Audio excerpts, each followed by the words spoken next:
So let me introduce myself. I am Jitendra Shah. I am a past student of this institute, IIT, of 1972. But more importantly, I was one of the first employees of Appropriate Technology Unit in 1975, which was the predecessor of CTARA.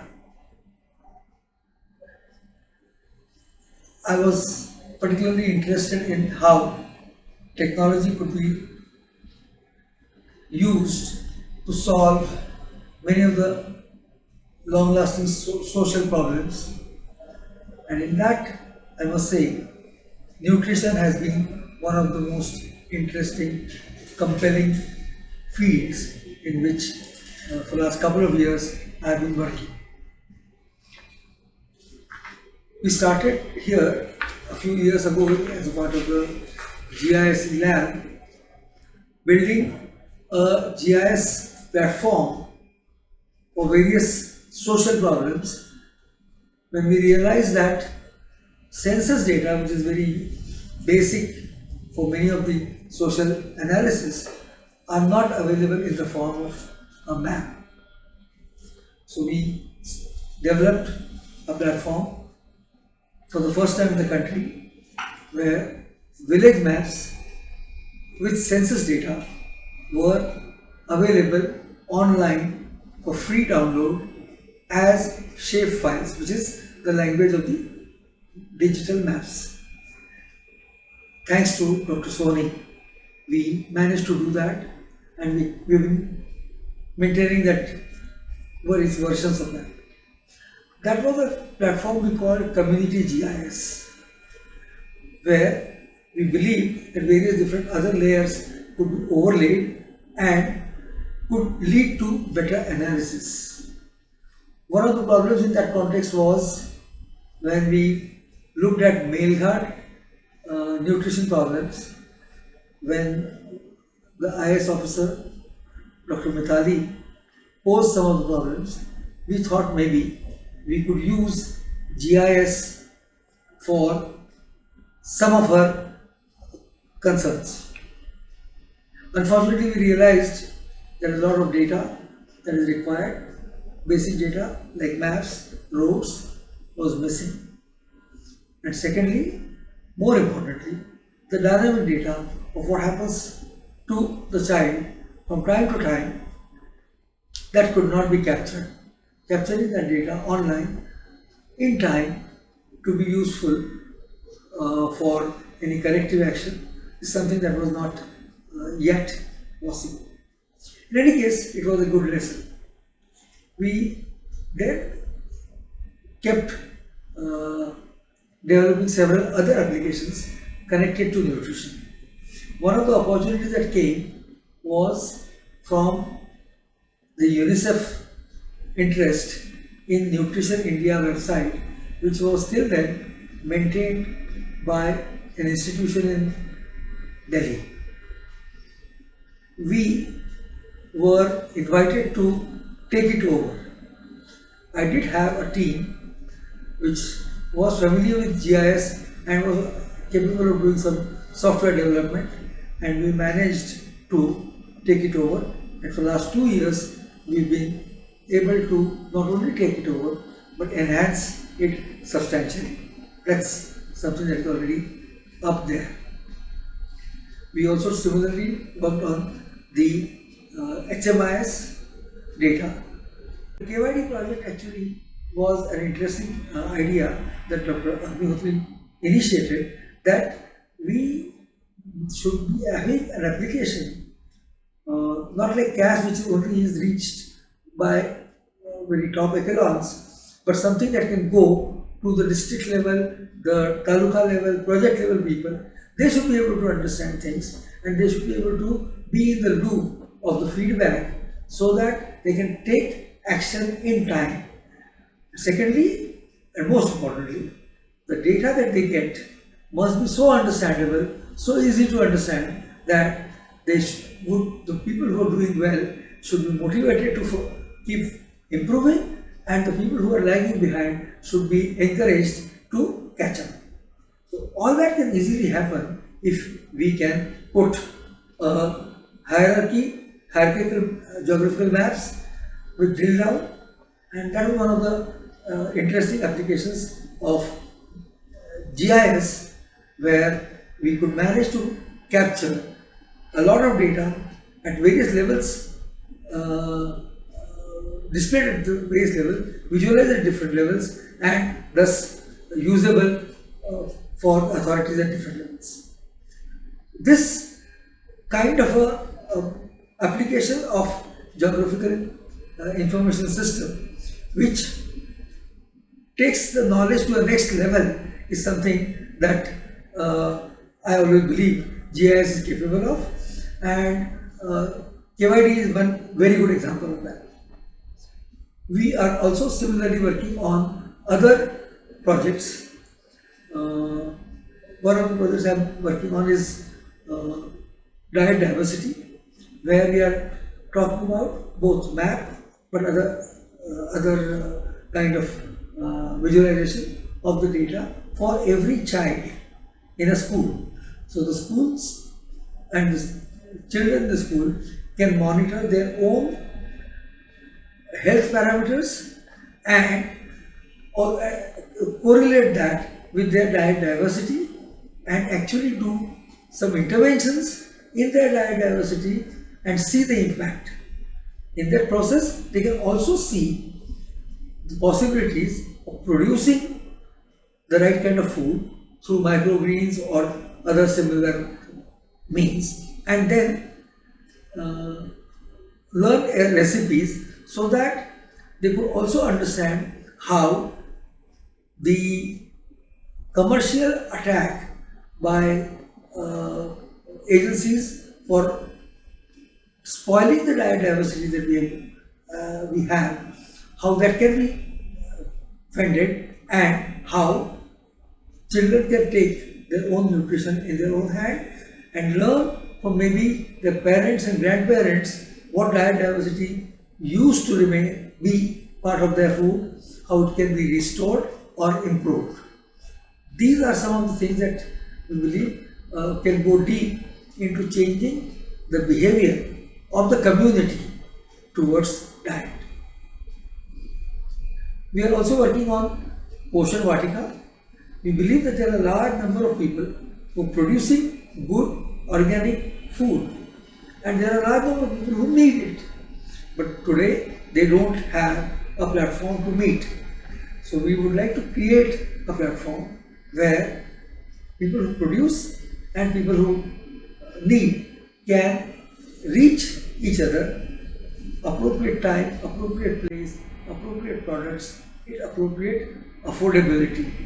All that is something that needs necessarily a mapping application. So we have developed myposhanvatika.in, and an institution, an NGO called Anemia Free India Forum is actively using it for thousands of their people whom they have encouraged to produce organic farms.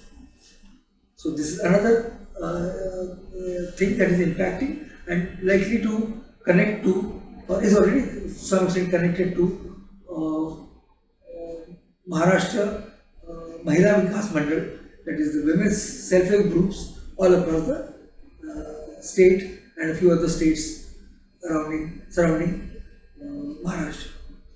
One of the projects that we have taken up is with the help of our NGO on spreading the awareness of localized sustainability goals. Sustainability goals at the level of United Nations or the national level are a little too abstract for the community. What the community does understand are the concerns that it has in its day-to-day life, like hygiene, health and nutrition. So what we have taken up is an interesting idea that could be interesting to students, and we have experience of some students showing a lot of enthusiasm. So we train students in capturing map data, so they become the learners of digital geography, and that they use to understand sustainability in their own community and explain it to their own community, which is in the terms of, say, items like solid waste management. There is a huge budget that the city spends on solid waste management, but there are many broken links of the information, and it's only the young people with tools like maps and web and mobile can possibly bridge that. Similarly, we have about nutrition. There are a large number of gaps in the implementation of ICDS, and Women and Child Development Department is already working on it, and we are collaborating with them to see how those gaps can be bridged. All that requires a lot of field work with map data to make data understandable. So this is one of the projects that we are taking up, where sustainability is the overall framework within which you locate hygiene, health and nutrition. So it is in a way contextualizing nutrition in a larger way and making it accessible to the youth and students as agents of the new message in the community. So thank you so much for giving me an opportunity to place some of my efforts for your consideration. Thank you.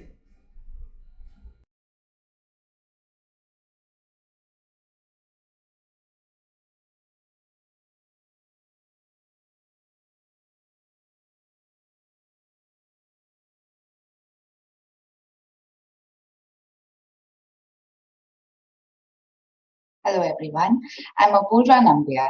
I've done my graduation mathematics honors from Delhi University. Then I did my master's in population studies from International Institute of Population Sciences, Bombay.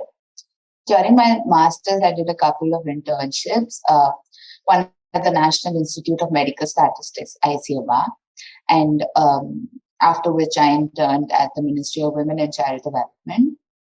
And at both places, I worked on the aspect of child and maternal health. And both of these experiences basically motivated me towards further studying the problem of child health in more in-depth manner. So these kind of led me to what I'm currently doing. So I'm a final year PhD candidate at the joint PhD program of IIT Bombay and Monash University, Australia.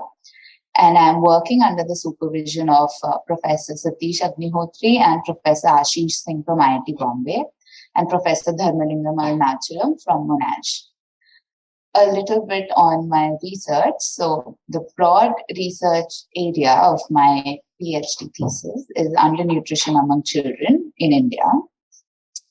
The persistence of high level of undernutrition in India and the slow rate of reduction has been a source of worry at both policy and academic levels. Now, with the availability of data at the district level, there has been a paradigm shift in the strategy to tackle the problem. But still, there is huge gap in terms of the availability of good quality data or their analysis at the micro level, and thus in micro level interventions. So a different dimension and new approaches are thus required to generate concrete evidence to root out the problem of undernutrition among children. Now, Geographic Information System, GIS, when used in conjunction with spatial analytic tools, are highly useful in investigating spatial patterns, clusters, and highlights the results that may otherwise be hidden. And among these methods that are underused, spatial analysis has always represented a powerful way to tell the story and visualize the problem in a simple way. In addition to this, the advanced analytical methods and models embedded into GIS allow a more in-depth analysis of the causes and consequences behind undernutrition. And these applications have significant policy implications because They aid in understanding the relationships between geography and undernutrition and its various determinants, and are particularly important in planning impactful programs to help address such issues. And also, given the regional variation in the nutritional status of children, there is a strong need for integration of GIS tools and techniques with micro level data to identify and investigate these pockets of low high burden of malnutrition to get a more nuanced understanding of the problem. And this will enable customized and evidence-based planning to produce malnutrition-free enclaves with consequent ripple effect in space and in time. Hence, studies based on micro-level data is required, which will help policy makers in developing localized policies and programs. Now, based on these, my research is on carrying out contour analysis of the levels of undernutrition among children at different geographical levels, from macro to micro level.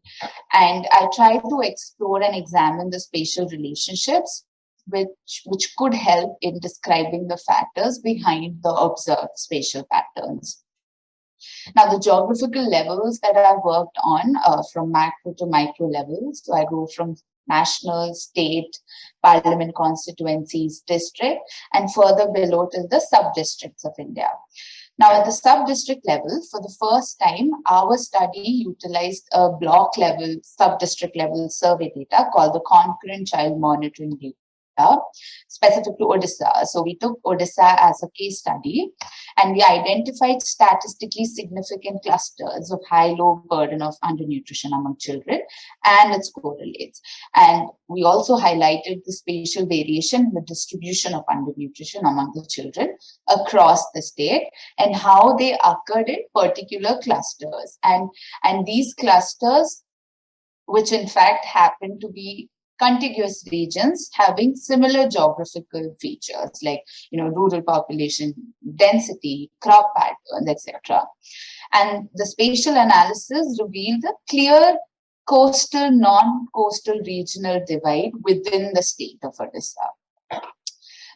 Then another thing the results indicated that the parameters requiring attention from a program implementation perspective may differ across the development ladder.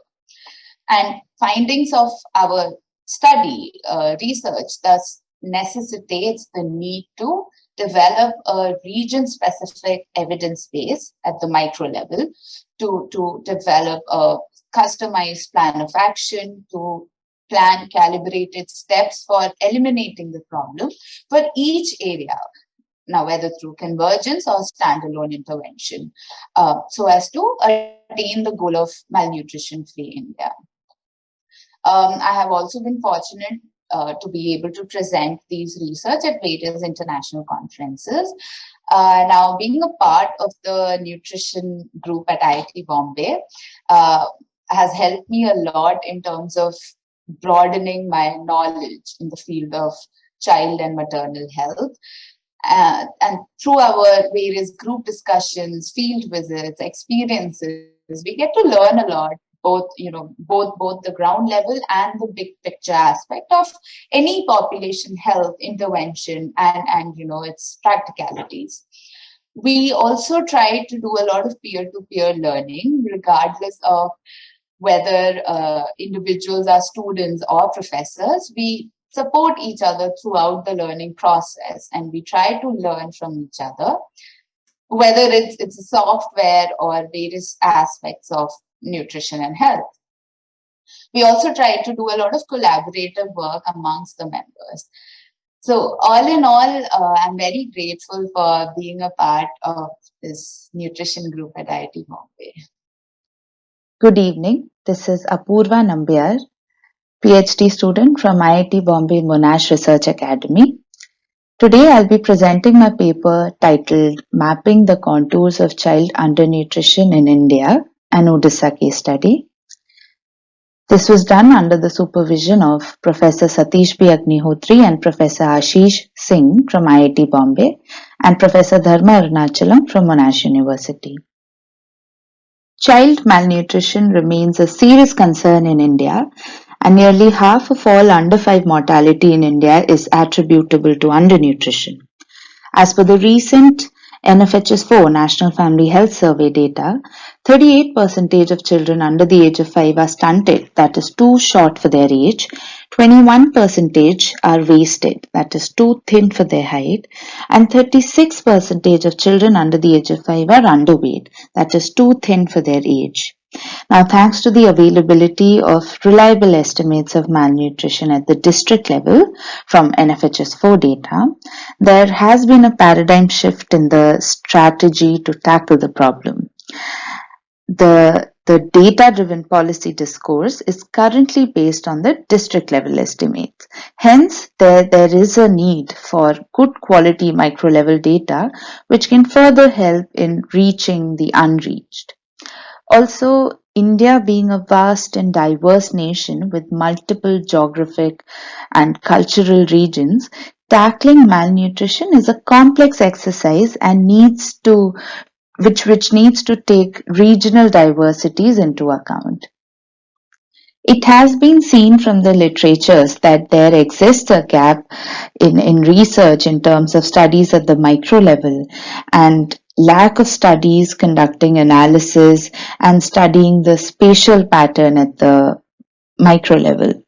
And given the sheer regional disparity and fragmented landscape of India, there is a strong need to use GIS techniques of micro-contouring to identify and study these pockets of low-high burden. Our study has tried to explore the spatial heterogeneity of malnutrition and its correlates at the sub-district level, for which we selected Odisha, a state which is a state situated in the eastern part of India and has high rates of malnutrition. Also, for the first time, a child-wise sub-district level data is available only in this state. Then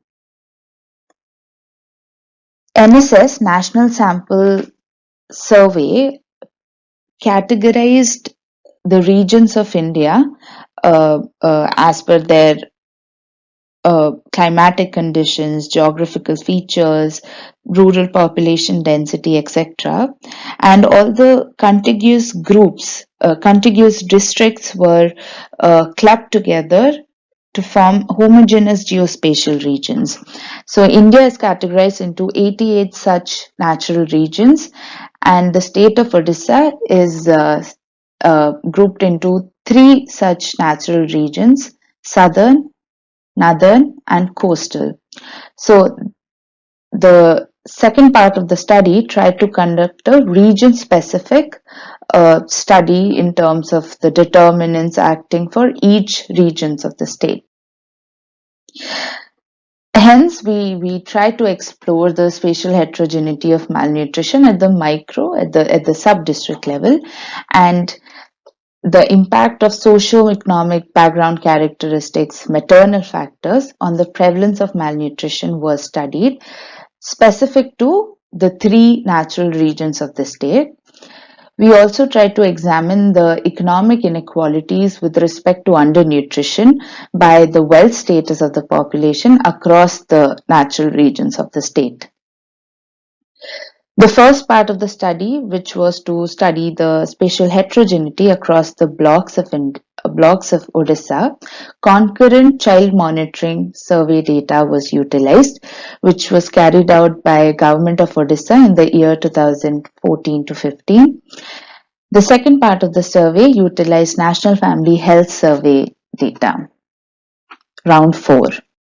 Now, coming to the methodology, the first part of the study, which was spatial analysis, was done for the primary outcome variable children underweight, and the various independent variables used were sanitation facilities, early pregnancy, institutional delivery, skilled births, antenatal and postnatal visits. And the measures used were Moran's I and Lisa statistics. Spatial regression models were also applied to assess the malnutrition and related correlates across the blocks. And the second part of the study, which utilized the NFHS4 child-wise data, statistical models like bivariate and binary logistic regression models were used. Inequality analysis, concentration index were estimated to assess the socioeconomic inequality across all the regions of the state. Now coming to the results. Now these are the prevalence map, univariate Lisa cluster map and univariate Lisa significance map for the primary outcome variable children underweight across the sub-districts of the state. And the borders that you see here, this is the three natural region of the state, and these boundary shapefile has been superimposed to highlight, to emphasize these clear significant clusters that are emerging from these results. Now you can see that statistically significant cluster of high association, that is regions having high underweight also surrounded by regions having high underweight, can be seen in these 55 blocks, which you can see are primarily falling in the northern and southern region of the state. 70 blocks show statistically significant low spatial association, which fall in the coastal region of the state. Now, these are the results of the bivariate Lisa analysis. This is the bivariate Lisa cluster maps and prevalence map of underweight versus improved sanitation. This cluster map indicates that 64 out of 314 blocks had lowest prevalence of underweight and had high level of improved sanitation. And these blocks are located at the coastal region. 53 out of 314 had high prevalence of underweight and low improved sanitation, which are in fact the areas of concern and which majorly are in the southern and the northern region of the state. Now, these other Lisa analysis also indicated that the coastal region in general performed well in terms of all other parameters as compared to these other two natural regions of the state. And also through these significant cluster maps, one can also identify the positive deviant regions and also the regions which are, say, closest to the goalpost. The results of the spatial regression model suggested early pregnancy, improved sanitation facility, and antenatal care to be the significant predictors of children underweight. Now, from these results, one can clearly observe these clusters, 3 different clusters emerging within one state, and they happen to be falling in these 3 natural regions of the state. Hence, this led us to do a region-specific study for these northern, southern, and coastal regions using the NFHS National Family Health Survey data. Here you can see how the prevalence is much lower in the coastal region than the northern and southern regions. Coming to the logistic regression results, it shows that children under 5 from the coastal region had much lower odds of being malnourished than the children from the northern and southern regions of the state. And also the correlates like birth order, mother's nutritional status, regions, wealth quintile, social group. So these correlates prove to be the strongest determinants with respect to the state as a whole, that is when control for differences in geographical location, and also when looked at the region in isolation. Hence, we need to develop a region-specific and evidence-based cookbook at the micro level to develop a plan of action for eliminating the problem. Now, coming to the results of the inequality analysis, this graph shows the prevalence of, say, underweight, stunted, and wasted against the poor-rich ratio. Poor-rich ratio is basically the ratio between person underweight children among the poorest category and the person underweight children in the rich category. And you can see how the prevalence of underweight is much lower in the coastal as compared to northern and southern region. But when we look at the poor rich ratio, it is much higher than these two regions for coastal. Now, these are the results of the spatial pattern of children underweight prevalence and its concentration index. Now, concentration index basically is a measure of inequality, which takes the values between 0 and -1.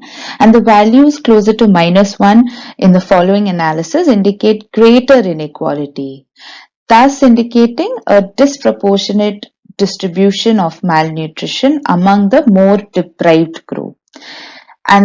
And you can clearly see how this region, that is the coastal region, which in fact has very, relatively lower prevalence of underweight, in fact has high inequality.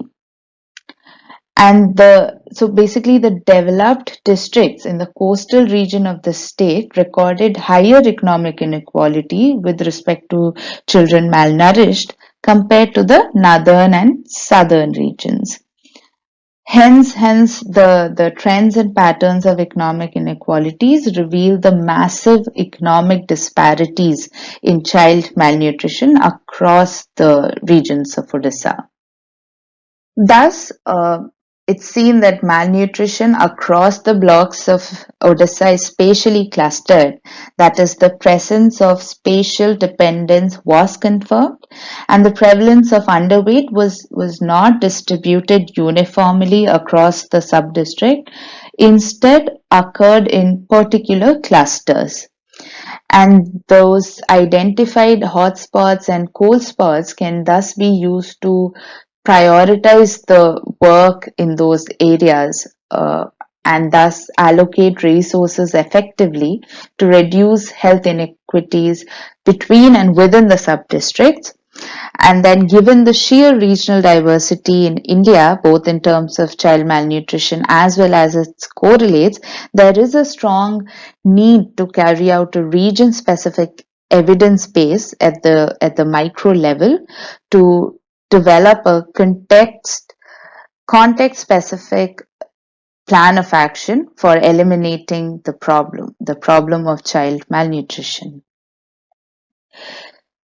Now, this Odisha micro-level analysis can be used as a model for other Indian states and other low-resource setting countries, making the solution impactful globally through multiple and synergistic interventions embedded in true multi-sectorial programs.